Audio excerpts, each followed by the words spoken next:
Hello friends, स्वागत है आपका अपने YouTube चैनल में। इस वीडियो में हम पढ़ेंगे एआई की सहायता से सोनवीर सर के द्वारा कराया गया यूपी पुलिस कांस्टेबल का जीत सीरीज का प्रैक्टिस सेट नंबर 4, जो आपको एकदम मूवीज की तरह सुन के याद हो जाएगा। तो चलिए शुरू करते हैं। क्वेश्चन नंबर 1 हमारी लोकतांत्रिक संरचना से जुड़ा है। सवाल है कि भारतीय संविधान में कानून बनाने की निर्धारित प्रक्रिया काफी हद तक किस देश के संविधान द्वारा प्रभावित है, और इसका सही उत्तर है जापान। अगर मैं इसे अपनी भाषा में कहूं तो हमारा संविधान एक ओपन सोर्स सॉफ्टवेयर की तरह है ना? हाँ बिल्कुल, ओपन सोर्स वाली तुलना बहुत सटीक है। मतलब हमने आग बंद करके कोड नहीं लिखा, बल्कि दुनिया के सबसे बेहतरीन कोड्स को अपने हिसाब से ढाला। जापान से हमने वो कानून द्वारा स्थापित प्रक्रिया या प्रोसीजर एस्टैब्लिश्ड बाय लॉ का तरीका लिया। सही कहा आपने। और जापान से ली गई इस प्रक्रिया का असल मतलब ये है कि जब भी संसद कोई नया कानून बनाएगी ना, तो अदालत ये देखेगी कि क्या वो कानून बनाने में सही प्रक्रिया का पालन किया गया है या नहीं। ये सिस्टम को किसी भी तरह की तानाशाही से बचाता है। और देखिए, जब हम शासन की बात करते हैं तो वो सिर्फ संसद तक सीमित नहीं रह सकता।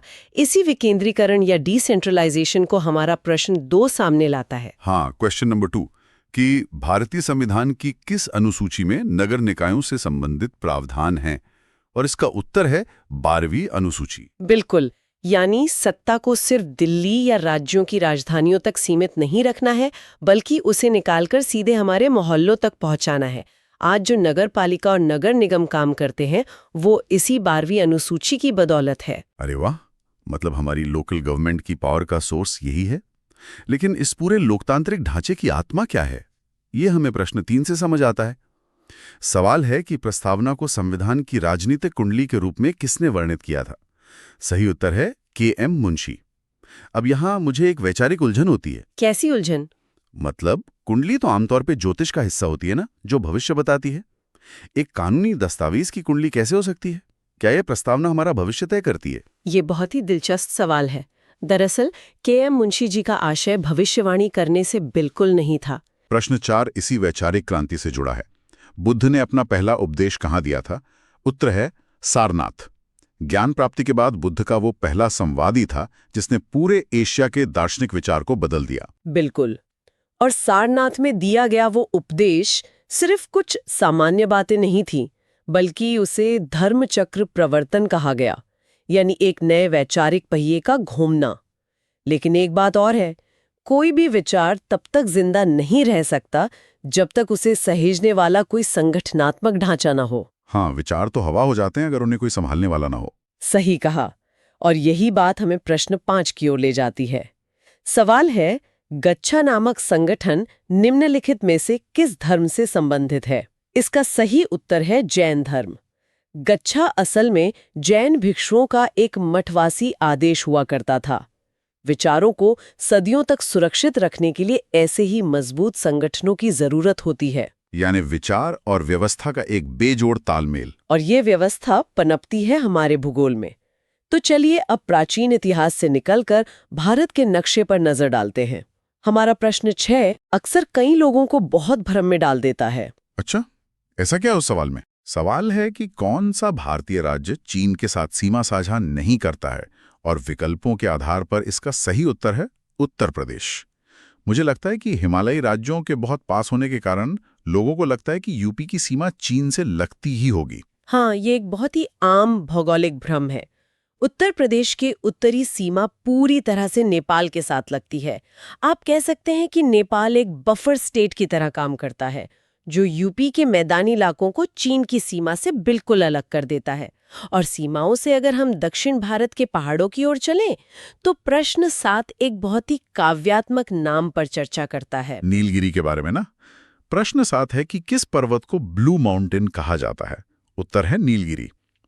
वैसे नीलगिरी का तो शाब्दिक अर्थ ही नीला पहाड़ है, लेकिन क्या ये सिर्फ दूर से देखने पर नीला लगता है, या इसके पीछे कोई वैज्ञानिक या प्राकृतिक कारण है? इसके पीछे एक बहुत ही खूबसूरत प्राकृतिक घटना है। इन पहाड़ियों में कुरिंजी नाम के फूल खिलते हैं।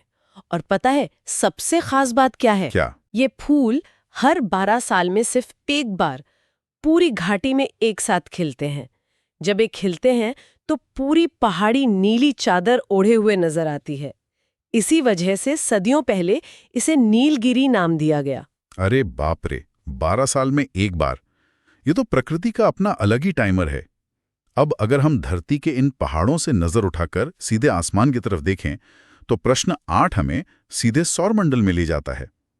सवाल है, हमारे सौरमंडल में किस ग्रह की वलय प्रणाली यानी रिंग सिस्टम सबसे विस्तृत है? सही उत्तर है शनि यानी सैटर्न। शनि के वो छल्ले हमेशा से रहस्यमयी लगते हैं, एक तरह का कॉस्मिक हुला हूप लगता है। कॉस्मिक हुला हूप, ये बढ़िया था। पर विज्ञान की भाषा में बताओ तो वो छल्ले असल में अरबों खरबों बर्फ और चट्टानों के टुकड़े हैं। वो शनि के शक्तिशाली गुरुत्वाकर्षण के कारण एक चपटी डिस्क के रूप में उसके चारों ओर लगातार घूमते रहते हैं। क्या बात है। खैर, अंतरिक्ष के इस विशाल पैमाने से वापस हम अपनी जमीन की नदियों पर आते हैं। नदियां भी तो एक तरह का सिस्टम ही है। प्रश्न 9 हमें इसी नदी तंत्र के बारे में बताता है। सवाल है कि निम्नलिखित में से कौन सी नदी यमुना नदी की सहायक नदी नहीं है? इसका उत्तर है कल्याणी नदी। हाँ, और इसे समझना इसलिए जरूरी है क्योंकि यमुना की जो मुख्य सहायक नदियां हैं, जैसे चंबल, बेतवा और केन, वो सब मिलकर एक बहुत बड़ा बेसिन बनाती है। कल्याणी इस तंत्र का हिस्सा नहीं है। लठमार होली उत्तर प्रदेश के किस शहर में मनाया जाने वाला एक अनोखा उत्सव है? उत्तर है बरसाना। यह उत्सव मुझे हमेशा से बहुत दिलचस्प लगा है। एक तरफ त्योहार की खुशी और दूसरी तरफ लाठियों का प्रहार। इसके पीछे का सामाजिक मनोविज्ञान क्या है? अगर आप इसे गहराई से देखें तो ये समाज के तनाव को कम करने का एक बहुत ही शानदार पारंपरिक तरीका है। पारंपरिक रूप से भारतीय समाज पुरुष प्रधान रहा है ना? लेकिन लठमार होली के दिन ये ढांचा पूरी तरह पलट जाता है। इसे आप रोल रिवर्सल कह सकते हैं। अच्छा, मतलब पावर डायनामिक्स बदल जाते हैं। बिल्कुल। महिलाएं प्रतीकात्मक रूप से ताकत अपने हाथ में लेती हैं और पुरुषों पर लाठियां बरसाती हैं, जबकि पुरुष ढाल से बस अपना बचाव करते हैं। ये हंसी मजाक के जरिए सामाजिक और लैंगिक सीमाओं को कुछ समय के लिए तोड़ने का एक बहुत ही सुरक्षित तरीका है। यानी खेल खेल में समाज का संतुलन बनाना। और संतुलन से मुझे उत्तर प्रदेश के एक और शहर की याद आती है। प्रश्न 11 है, फिरोजाबाद किसके लिए प्रसिद्ध है? उत्तर है कांच उद्योग। लेकिन एक बात बताइए, फिरोजाबाद ही क्यों? भारत में तो बहुत सी जगह हैं, फिर यहीं कांच का इतना बड़ा इकोसिस्टम क्यों बना? देखिए, किसी भी बड़े उद्योग को फलने फूलने के लिए दो चीजें चाहिए होती हैं, कच्चा माल और पीढ़ियों का हुनर। फिरोजाबाद के पास सिलिका रेत की अच्छी उपलब्धता थी और सबसे अहम बात, यहाँ के कारीगरों ने भट्टियों के तापमान को नियंत्रित करने और कांच को चूड़ियों का आकार देने की जो कला है, उसे अपनी पीढ़ियों तक ट्रांसफर किया। आज ये एक पूरा शहर है जो आग और कांच के बीच का संतुलन साधता है। आग और कांच की इस भौतिक दुनिया से अब हम एक ऐसी दुनिया में प्रवेश करते हैं जिसे हम छू नहीं सकते, लेकिन जो हमारी जिंदगी सबसे ज्यादा चला रही है, हमारी डिजिटल दुनिया। प्रश्न 12 इसी से जुड़ा है। ट्विटर और इंस्टाग्राम जैसे सोशल मीडिया प्लेटफॉर्म पर वेरीफाइड अकाउंट क्या दर्शाता है? उत्तर है, यह दर्शाता है कि खाता एक सार्वजनिक व्यक्ति या संगठन से संबंधित है और प्रमाणित है। यानी जैसे पुराने जमाने में राजाओं की मुहर होती थी, ये डिजिटल युग की मुहर है। हाँ, एकदम सही। जब पूरी दुनिया डिजिटल हो जाती है तो असली और नकली के बीच का फर्क तय करना सबसे बड़ी चुनौती बन जाता है। जो ब्लू टिक हम देखते हैं वो इसी भरोसे का प्रतीक है। और जिस भाषा में ये पूरा इंटरनेट लिखा गया है, उसकी बात हमारा प्रश्न 13 करता है। हाँ, प्रश्न 13 है, कंप्यूटर में HTML का पूर्ण रूप क्या है? उत्तर है हाइपरटेक्स्ट मार्कअप लैंग्वेज। इस मार्कअप शब्द का मतलब समझना बहुत मजेदार है।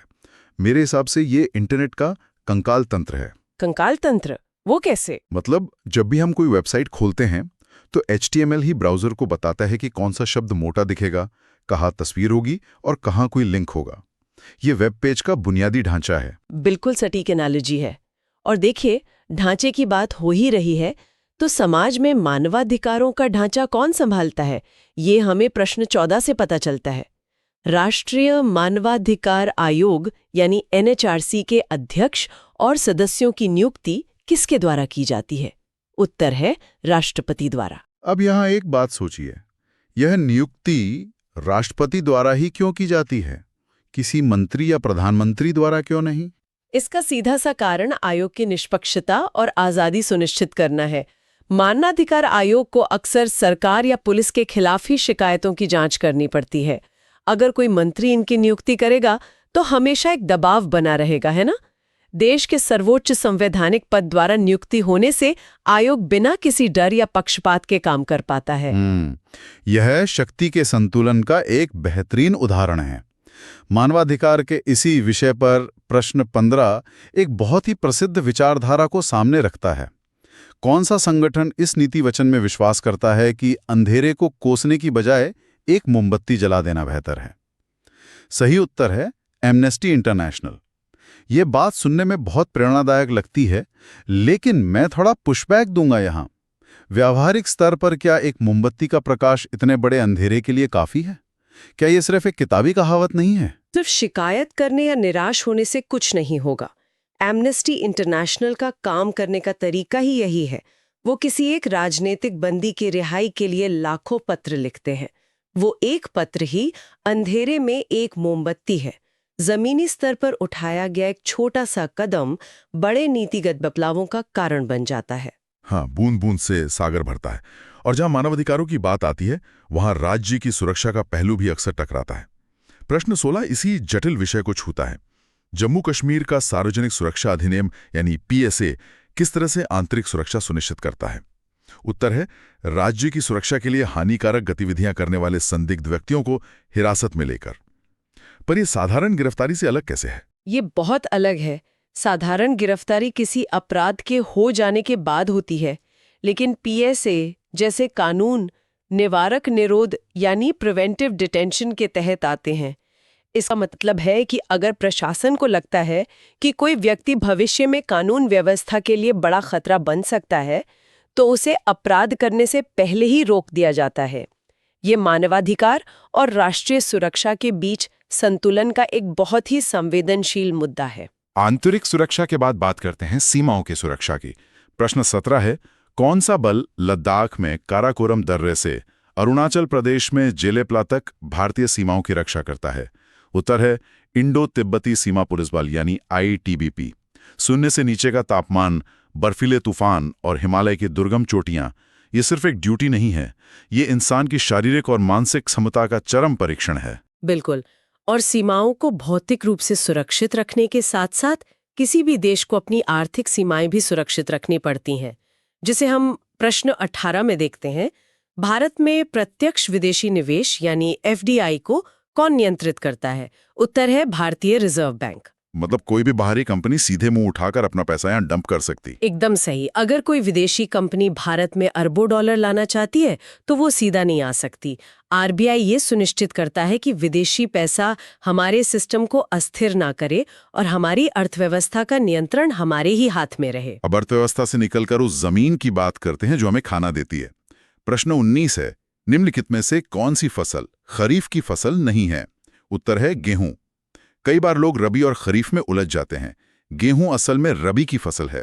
इसे सर्दियों में बोया जाता है क्योंकि इसे पकने के लिए ठंडे मौसम की जरूरत होती है, जबकि खरीफ की फसलें जैसे धान वो मानसून की भारी बारिश पर निर्भर होती हैं। हाँ, कृषि और मौसम का ये चक्र पर्यावरण पर बहुत ज्यादा निर्भर करता है और इसी पर्यावरण संरक्षण से जुड़ा है हमारा प्रश्न 20। भरतपुर राष्ट्रीय उद्यान किसका पूर्व नाम है?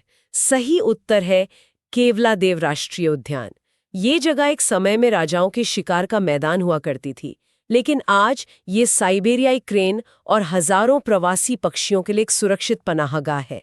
ये बदलाव दिखाता है कि हम संरक्षण को लेकर अब कितने गंभीर हुए हैं। और संरक्षण में सबसे अहम चीज क्या है? पानी। प्रश्न 21 यही याद दिलाता है। विश्व जल दिवस कब मनाया जाता है? उत्तर 22 मार्च। जमीन के नीचे का पानी लगातार कम हो रहा है। ये दिन सिर्फ कैलेंडर की एक तारीख नहीं है, बल्कि एक गंभीर चेतावनी है। खैर, पर्यावरण सुधारने के साथ साथ कुछ लोगों ने समाज को सुधारने का भी बीड़ा उठाया था। प्रश्न 22 ऐसे ही एक महापुरुष के बारे में है। वो कौन है? उस भारत रत्न प्राप्तकर्ता का नाम बताइए जो एक समाज सुधारक और शिक्षक थे और उन्होंने महिलाओं के उत्थान में महत्वपूर्ण भूमिका निभाई। उत्तर है ढोंडो केशव कर्वे। उन्होंने 19वीं सदी के अंत और 20वीं सदी की शुरुआत में जो किया वो अकल्पनीय था। महिलाओं की शिक्षा और विधवा विवाह के लिए अपना पूरा जीवन लगा दिया। भारत का पहला महिला विश्वविद्यालय भी उन्हीं की देन है। मेरे हिसाब से वो भारतीय समाज के मौन आर्किटेक्ट थे। बिल्कुल। वे सही मायने में आधुनिक भारतीय समाज के आर्किटेक्ट थे। अब समाज सुधार से थोड़ा आगे बढ़कर वैश्विक स्तर पर चलते हैं। प्रश्न 23 एक सीधा लेकिन बहुत अहम सवाल है। जर्मनी की राजधानी कौन सी है? उत्तर है बर्लिन। बर्लिन एक ऐसा शहर है जिसने द्वितीय विश्व युद्ध की तबाही देखी, एक दीवार से अपना विभाजन देखा और फिर से एक होकर खड़ा भी हुआ। ये प्रशासनिक ढांचे के पुनर्जन्म का सबसे बड़ा प्रतीक है। प्रशासनिक ढांचे की कार्यकुशलता की जब बात आती है तो प्रश्न 24 बहुत ही दिलचस्प है। उत्तर प्रदेश अग्निशमन सेवा यानी फायर सर्विस वर्तमान में किसके अधीन कार्य करती है? उत्तर है उत्तर प्रदेश पुलिस। प्रश्न 25 है, संयुक्त राज्य अमेरिका का राष्ट्रीय खेल क्या है? उत्तर है बेसबॉल। अमेरिका की पूरी संस्कृति, उनके मुहावरे, सब इस खेल से गहराई से जुड़े हैं। खेल अक्सर किसी देश की पहचान होते हैं और पहचान का एक बड़ा हिस्सा इतिहास की किताबों से भी आता है। प्रश्न 26 ऐसी ही एक ऐतिहासिक किताब के बारे में है। इंडिया विंस फ्रीडम किसकी आत्मकथा है? उत्तर है अबुल कलाम आज़ाद। यह किताब हमें स्वतंत्रता संग्राम के कई ऐसे पहलुओं और फैसलों से रूबरू कराती है जो आम चर्चाओं में अक्सर कहीं छूट जाते हैं। हाँ, और आज का आज़ाद भारत उन लोगों के कंधों पर सुरक्षित है जो अपनी पूरी जिंदगी देश की सेवा में लगा देते हैं। प्रश्न 27 इसी समर्पण को मापता है। सराहनीय सेवा के लिए पुलिस पदक हेतु पुलिसकर्मी के पास न्यूनतम कितने वर्ष की सेवा होनी चाहिए? उत्तर है 18 वर्ष। आप सोचिए, 18 साल में तो एक बच्चा जन्म लेकर वयस्क हो जाता है, वोट देने लायक हो जाता है। हाँ, अपना पूरा जीवन समर्पित करना पड़ता है। बिल्कुल। किसी विभाग में 18 साल तक बेदाग और सराहनीय सेवा देना ये दिखाता है कि इस संस्था के रूप में पुलिस बल कैसे अपना संस्थागत ज्ञान तैयार करता है। सही बात है। और ये अनुभव तब और भी जरूरी हो जाता है जब हमारा समाज तेजी से बदल रहा हो। इस बदलाव का सबसे बड़ा पैमाना है प्रश्न 28 देश के शहरी क्षेत्रों में रहने वाली आनुपातिक जनसंख्या में वृद्धि को क्या कहा जाता है? उत्तर है शहरीकरण या अर्बनाइजेशन। गांव से लोग रोजगार, शिक्षा और बेहतर स्वास्थ्य सुविधाओं की तलाश में शहरों की ओर जा रहे हैं। इससे शहरों के संसाधनों पर भारी दबाव पड़ रहा है। संसाधनों पर दबाव का सीधा असर हमारे पर्यावरण पर होता है, लेकिन जब दुनिया एक साथ आती है तो हम इस नुकसान को पलट भी सकते हैं। यही बात प्रश्न 29 में सामने आती है। कौन सा अंतर्राष्ट्रीय समझौता ओजोन परत के संरक्षण पर केंद्रित है? उत्तर है मॉन्ट्रियल प्रोटोकॉल। ये बहुत ही सक्सेसफुल अग्रीमेंट रहा है। हाँ, एक समय था जब हमारे पुराने फ्रिज और एसी से निकलने वाली गैसों ने ओजोन परत में छेद कर दिया था, लेकिन इस प्रोटोकॉल के जरिए पूरी दुनिया ने मिलकर उन गैसों पर पाबंदी लगाई और आज ओजोन परत भर रही है। यह दुनिया के सबसे सफल संधियों में से एक है। यह दिखाता है कि अगर नीतियां सही हों तो सुधार बिल्कुल संभव है। नीतियों के सुधार का एक और उदाहरण हमें अर्थव्यवस्था में भी दिखता है। प्रश्न 30 है 2017 में भारतीय महिला बैंक का विलय किस बैंक के साथ किया गया था? उत्तर है भारतीय स्टेट बैंक यानी SBI। एक अलग महिला बैंक बनाने का उद्देश्य बहुत अच्छा था, लेकिन जब उसे देश के सबसे बड़े बैंक SBI के साथ मिला दिया गया तो उसकी पहुंच करोड़ों नई महिलाओं तक एक झटके में हो गई। ये अपना स्केल बढ़ाने का बेहतरीन तरीका था। अर्थव्यवस्था को बड़े पैमाने पर साफ करने का एक और प्रयास प्रश्न 31 में झलकता है। विमुद्रीकरण यानी डीमोनेटाइजेशन के बाद अघोषित आय की जांच के लिए कौन सा अभियान शुरू किया गया था? उत्तर है स्वच्छ धन अभियान या ऑपरेशन क्लीन मनी। हाँ, नोटबंदी के दौरान जो पैसा सिस्टम में वापस आया था ना, उस पैसे का स्रोत क्या था ये पता लगाने के लिए आयकर विभाग ने डेटा एनालिटिक्स का बहुत बड़ा इस्तेमाल किया था। ये हमारी अर्थव्यवस्था को औपचारिक बनाने की दिशा में एक बड़ा कदम था। और इसी औपचारिक अर्थव्यवस्था का सबसे बड़ा हिस्सा है हमारा टैक्स सिस्टम, जिसे प्रश्न 32 बहुत ही चालाकी से टेस्ट करता है। निम्नलिखित में से कौन सा GST का एक प्रकार नहीं है? और उत्तर है QGST। हाँ, QGST नाम की कोई चीज होती नहीं है। वही तो, भारत में GST का ढांचा बहुत वैज्ञानिक है। जो टैक्स केंद्र को जाता है वो CGST है, राज्य को जाने वाला SGST है और 2 राज्यों के बीच IGST है। QGST जैसा कोई शब्द है ही नहीं। अगर आपको सिस्टम का लॉजिक पता है तो आप कभी गलत विकल्प नहीं चुनेंगे। बिल्कुल। अब टैक्स से जो सबसे ज्यादा रेवेन्यू जनरेट करने वाला सेक्टर है, यानी हमारा IT सेक्टर, उसकी बात करते हैं। प्रश्न 33 है कि भारत की सिलिकॉन वैली किसे कहा जाता है? उत्तर है बेंगलुरु। ये सिर्फ एक नाम नहीं है। बेंगलुरु ने अपनी इंजीनियरिंग प्रतिभा और स्टार्टअप इकोसिस्टम के दम पर पूरी दुनिया में अपनी एक अलग पहचान बनाई है। लेकिन जहां उद्योग और तकनीक का इतना बड़ा विकास होता है, वहां पर्यावरण को नुकसान पहुंचने का खतरा भी तो बढ़ जाता है ना। इसी संतुलन को बनाए रखने के लिए एक विशेष अदालत बनाई गई। प्रश्न 34 है, राष्ट्रीय हरित अधिकरण यानी NGT किस वर्ष स्थापित किया गया था? उत्तर है 2010। हाँ, क्योंकि सामान्य अदालतों में लाखों के स्पेंडिंग होते हैं, इसलिए NGT जैसी विशेष अदालत बनाई गई ताकि पर्यावरण को नुकसान पहुंचाने वाले मामलों की तुरंत सुनवाई हो और फैसले तेजी से लिए जा सकें। पर्यावरण की सीमाओं से निकलकर हम फिर से अंतर्राष्ट्रीय सीमाओं की ओर चलते हैं। प्रश्न 35 है, भारत और पाकिस्तान के बीच कितनी सीमा पार ट्रेनें चलती हैं? उत्तर है 2। ये हैं समझौता एक्सप्रेस और थार एक्सप्रेस। कूटनीति में इसे सॉफ्ट पावर या पीपल टू पीपल कॉन्टैक्ट कहते हैं। भले ही देशों के बीच कितनी भी कड़वाहट हो, ये ट्रेनें एक पुल का काम करती रही हैं। अब हम समाज और सीमाओं की इस बड़ी दुनिया से सीधे विज्ञान की अत्यंत सूक्ष्म दुनिया में छलांग लगाते हैं। प्रश्न 36 है, कोशिकाओं का कौन सा भाग पशु कोशिकाओं में नहीं होता? उत्तर है कोशिका भित्ति, जिसे हम सेल वॉल कहते हैं। ऐसा क्या होता है? इसे ऐसे समझिए, एक पेड़ तेज आंधी में भी सीधा खड़ा रहता है क्योंकि उसकी हर कोशिका के चारों ओर सेल्यूलोज की एक सख्त दीवार होती है। लेकिन एक जानवर को भागना होता है, शिकार करना होता है, उसे लचीलेपन की जरूरत है। इसलिए विकास के क्रम में पशु कोशिकाओं में कोई सख्त दीवार नहीं होती, सिर्फ एक लचीली झिल्ली होती है। वाह, विज्ञान कैसे हर चीज को हमारी जरूरत के हिसाब से ढालता है, ये कमाल है। और विज्ञान के इसी चमत्कार का सबसे आधुनिक रूप हमें प्रश्न 37 में मिलता है। सबसे हल्की धातु कौन सी है? उत्तर है लिथियम। अब धातुएं तो दुनिया में बहुत हैं, लेकिन आज इस हल्की सी धातु लिथियम का इतना महत्व क्यों है कि इसे सफेद सोना कहा जा रहा है? बस यहीं पर सारी कहानियों के तार आपस में जुड़ते हैं। देखिए, लिथियम सबसे हल्की धातु तो है ही, लेकिन साथ ही इसमें ऊर्जा को स्टोर करने की क्षमता बहुत ज्यादा होती है। आज जो इलेक्ट्रिक गाड़ियां बन रही हैं, वो लिथियम आयन बैटरी पर ही चलती हैं। जरा सोचिए, अगर बैटरी में किसी भारी धातु का इस्तेमाल होता तो आधी ऊर्जा तो सिर्फ उस भारी बैटरी को खींचने में ही खर्च हो जाती। लिथियम हल्का होने की वजह से गाड़ियों की माइलेज बढ़ा देता है। अरे हाँ, ये तो मैंने सोचा ही नहीं। और फिर यही इलेक्ट्रिक गाड़ियां हमारे शहरों के प्रदूषण को कम करके NGT, जो हमारा प्रश्न 34 था, उसके पर्यावरण के लक्ष्य को भी पूरा करती हैं। क्या आहा मूवमेंट है ये। मतलब आवर्त सारणी की सबसे हल्की धातु आज दुनिया के प्रदूषण का सबसे भारी बोझ उठा रही है। में जो पैसा लग रहा है, उसकी निगरानी भी तो कोई करेगा। हमारा आखिरी पड़ाव प्रश्न 38 इसी से जुड़ा है। हाल ही में किसे सेबी का पूर्णकालिक सदस्य नियुक्त किया गया है? उत्तर है के वेंकट रमन मूर्ति।